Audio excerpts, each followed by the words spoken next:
continuing. We sing how great Lord is in our life.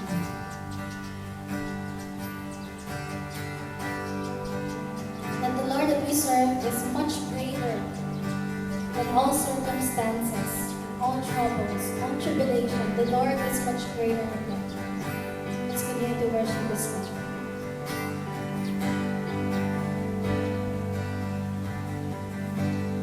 Let's sing.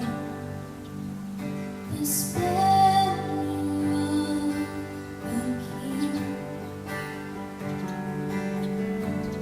clothed in majesty, let all the earth rejoice, all the earth rejoice. He wraps himself in light, and darkness tries to hide, and trembles at his voice, trembles at his voice. How great is our God? Sing with me, how great is our God? And all to see how great is our God.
the Lord, our God, Jesus Christ. We thank you, Father God, and we bless your name. We continue to lift up your name. Lord, we come to you on our midweek service, Father God, and we pray that you would bless your speaker. You would speak life and light through your word, Father God. We thank you, Father God, we bless your name and glorify you. In Jesus' name we pray. Amen and amen. Isang pinagpalang araw po sa lahat ng aking mga kapatid sa buong mundo na patuloy na naglilingkod sa ating buhay na Diyos. Kahit na sa oras ng kagipitan ay patuloy tayong nandyan para gampanan ang ating tungkulin. Ang tungkuling, ibahagi ang kanyang salita, manalangin at magpuri sa kanya. Sa oras na ito, nais kong manalangin muna tayo saglit. Lord, patuloy niyo pong pagpalain ng mga salita na aming pagbubulay-bulayan sa oras na ito. Pagpalain niyo po ang bawat nanunood, ang nakikinig, Panginoon God, ng iyong mga salita. At patuloy na dumaloy ang pananampalataya sa aking mga kapatid na ito, Panginoon. Sa iyong papurit pa salamat sa ating pangalan ni Jesus. Amen. Ang ating pagbulay-bulayan po sa oras na ito ay makikita po sa Kawikaan 3:5-6. Sabi po dito, kayawi ka magtiwala buong puso at lubusan, at huwag kang mananangan sa sariling karunungan. Siya ay sangguniin sa lahat mong mga balak, at kanya kang itutumpak sa lahat ng iyong lakad. Mga kapatid, sa oras pong ito, sa panahon pong ito, dumadanas po tayo ng epidemya. Itong quarantine, hindi po tayo nakakapagtrabaho, hindi po tayo nakakapaghanap buhay. Siguro ito po yung pagkakataon na lalo pa tayong sumangguni sa Diyos, lalo pa tayong ibigay natin ang ating buong tiwala, ang ating puso at isipan, lalo pa tayong lumapit sa Kanya. Upang lahat ng ating mga agam-agam sa ating puso, ating mga naranasan, ang ating mga iniisip na paano na lang kung hindi matatapos ang quarantine na ito, anong ating kahihinatnan. Alam niyo mga kapatid, hindi po madadala natin sa pisikal na kakayahan ang mga nangyayari sa kapaligiran natin ngayon, sa ating mundo ngayon. Kundi sa Diyos lamang natin ito matatagpuan ang tunay na kasagutan sa lahat ng ating mga nararanasan ngayon. Hindi po natin kailangang mag-alala sa ating mga kakainin, sa ating mga dadamtin. Kasi sabi po salita ng Panginoon, ang ibon nga, pag hindi pinahintulutan ng Panginoon na bumagsak, ay hindi po babagsak. Hindi po sila nag-aani o nagtatanim. Tayo pa kaya na tao na espesyal sa harapan ng Diyos. Hindi ko sinasabi na hindi natin kailangan ng pagkain. Hindi natin kailangan. Kailangan po natin lahat na ito. At alam ng Diyos na kailangan natin ang mga bagay na ito. Kaya ang kailangan lang din natin gawin ang buong magtiwala tayo sa Diyos. Sabi nga po sa ating nabasa, kayawi tayo magtiwala. Buong puso at lubusan. Hindi po dapat tayo magdalawang isip na magtiwala sa ating Diyos, sa ating buhay na Diyos. Kasi po sabi po sabi po ni David, wala pa po siyang nakitang mga nagtiwala sa Diyos na pinabayaan niya. Kaya po ang nais po ng Diyos ngayon ay magtiwala tayo sa Kanya. Lagi po tayong manalangin, lagi po tayong magpuri sa Kanya, at lagi nating pagbulay-bulayan ang Kanyang mga salita, at lagi tayong magbasa ng Kanyang salita.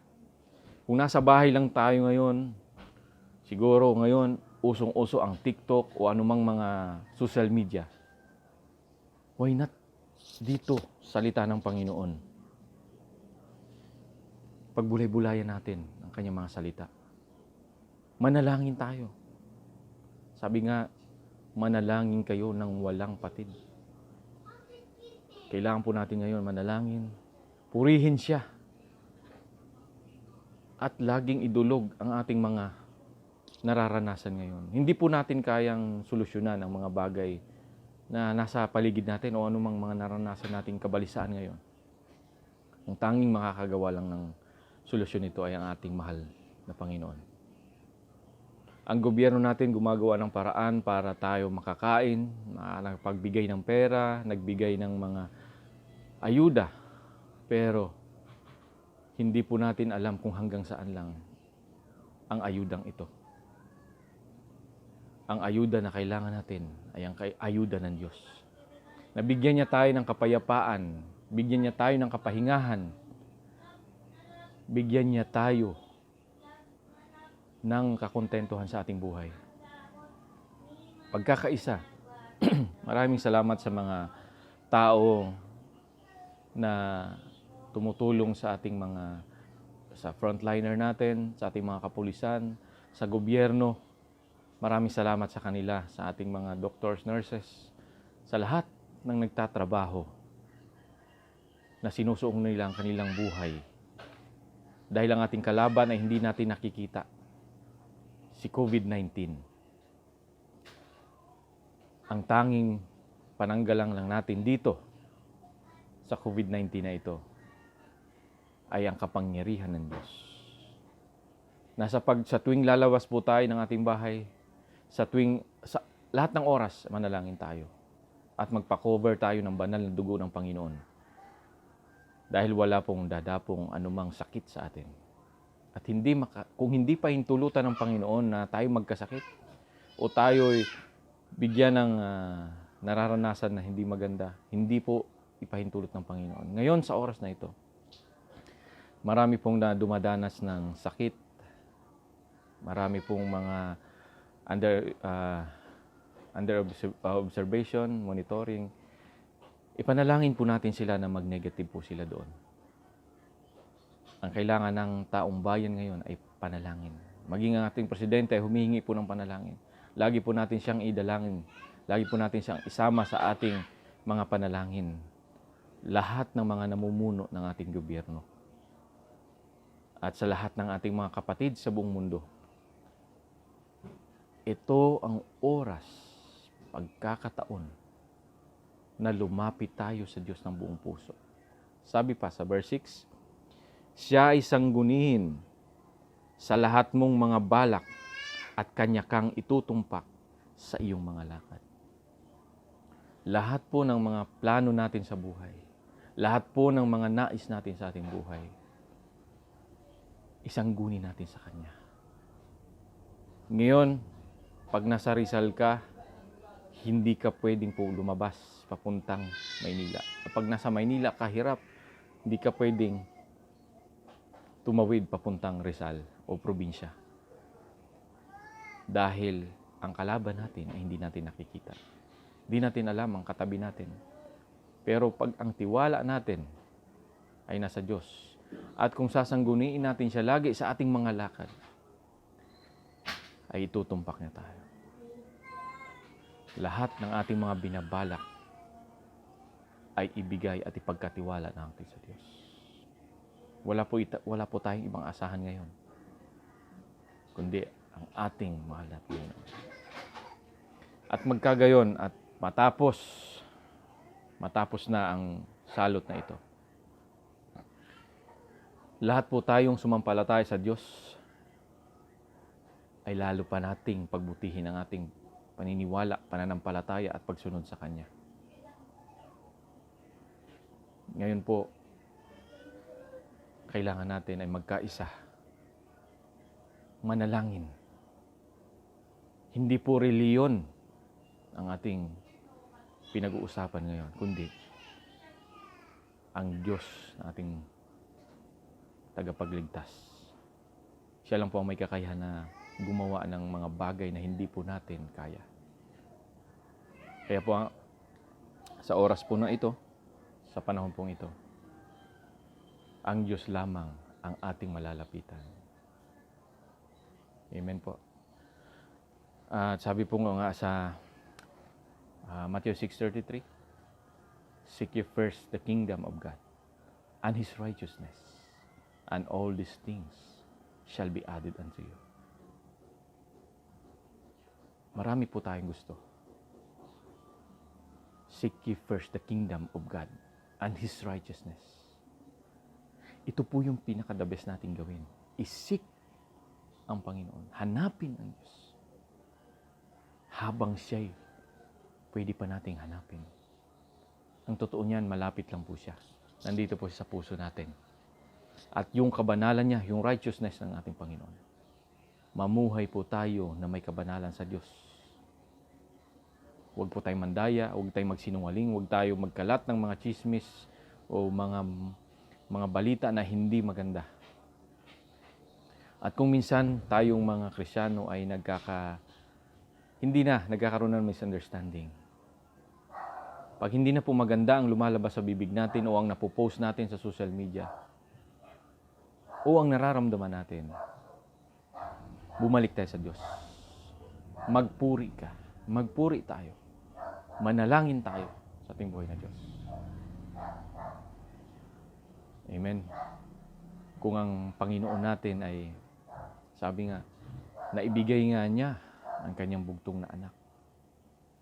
Sabi ng Biblia, naibigay niya ang kanyang bugtong na anak. Yung pa kaya ang mga pangailangan natin. Mga kapatid, nawagan po ako sa lahat. Hindi lamang sa Light and Salt, kundi sa lahat ng Kristiyano na nagsasabing Kristiyano. Ibigay po natin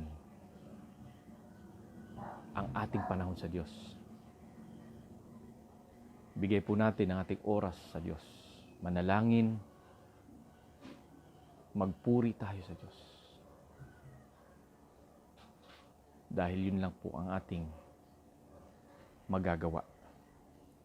Ang salita ng Diyos ay makapangyarihan. Kaya dapat po natin itong pagbulay-bulayan. Hindi po ito isang ordinaryong mga babasahin lamang. Ito'y isinulat para po sa atin. At para po tayo magkaroon ng kalakasang espiritual. Pag malakas ang ating spiritual, lahat ng aspeto ng ating buhay ay malakas. Ating physical. Nakakapag-isip po tayo ng maayos.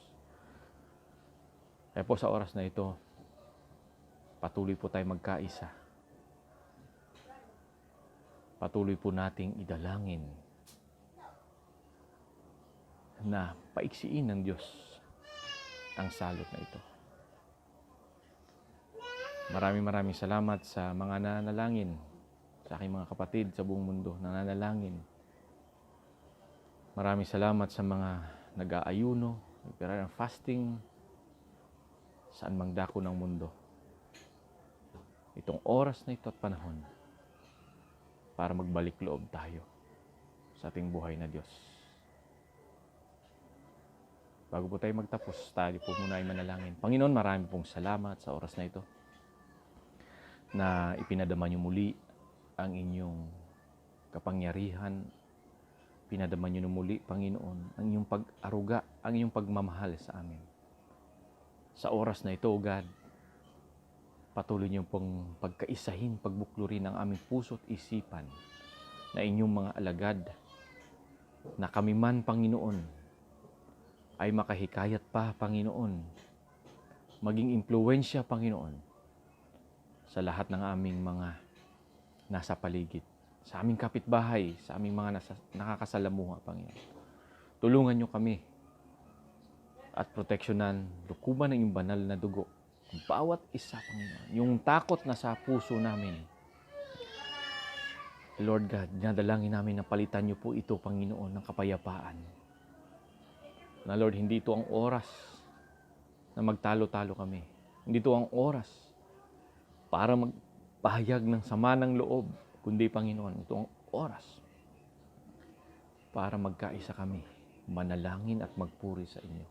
Magbulay-bulay na inyong mga salita, Panginoon. Marami pong salamat, Panginoon, sa pagpapala na patuloy niyo pong ibibigay sa amin, O God. At sa lahat ng aking mga kapatid sa buong mundo, ay magkaroon ng kalakasang spiritual, physical, in the name of Jesus. Marami pong salamat, Panginoon, sa oras na ito, God, Lord Jesus. Pagpalain niyo po ang bawat isa. Sa ilang papuri, pasasalamat, pagsamba at pagdakila. Sa tayong pangalan ni Jesus. Amen.